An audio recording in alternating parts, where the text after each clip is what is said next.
15ஆம் அதிகாரம்.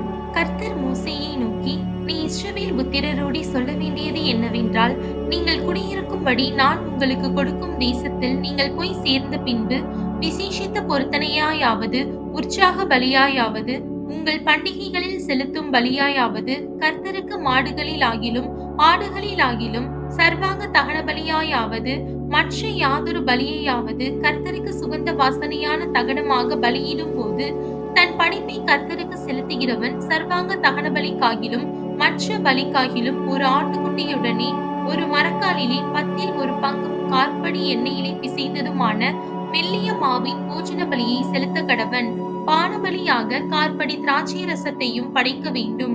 ஆட்டுக்கடாவாய் இருந்ததேயாகில் 10 பங்கானதும் ஒரு படியில் 1 பங்காகிய எண்ணெயிலே பிசைந்ததுமான மெல்லிய மாவின் போஜன பலியையும், பானபலியாக ஒரு படியில் 1 பங்கு திராட்சை ரசத்தையும் கர்த்தருக்கு சுகந்த வாசனையான படைப்பாக படைக்க வேண்டும்.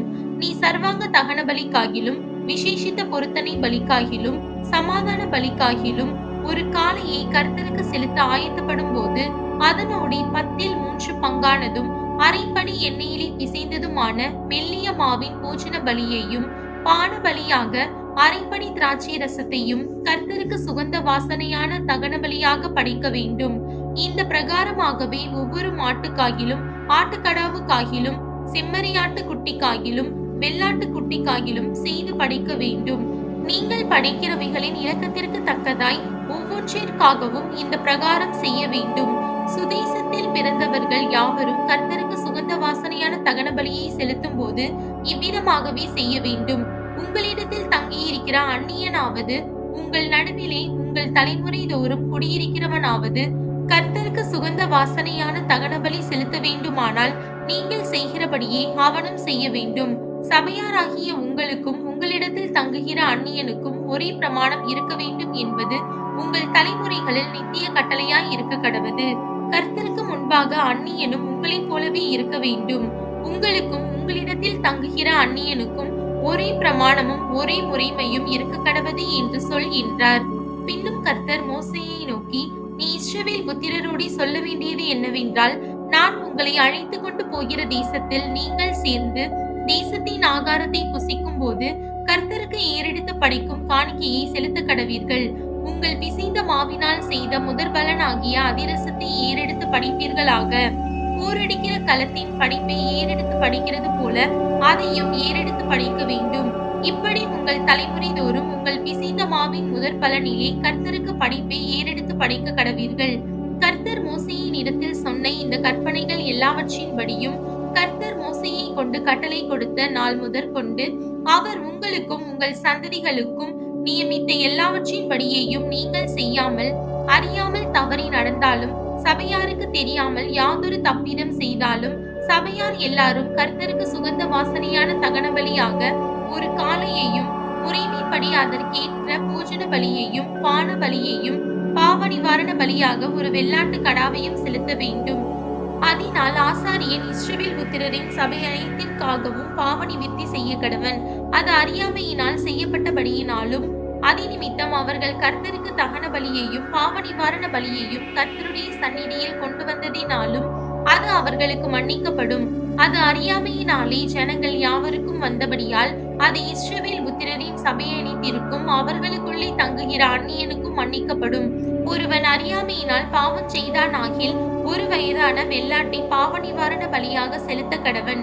அப்பொழுது அறியாமையினால் பாவம் செய்தவனுக்காக ஆசாரியன் பாவ நிவிர்த்தி செய்யும்படி கர்த்தருடைய சந்நிதியில் பாவ நிவிர்த்தி செய்ய கடவன். அப்பொழுது அவனுக்கு மன்னிக்கப்படும்.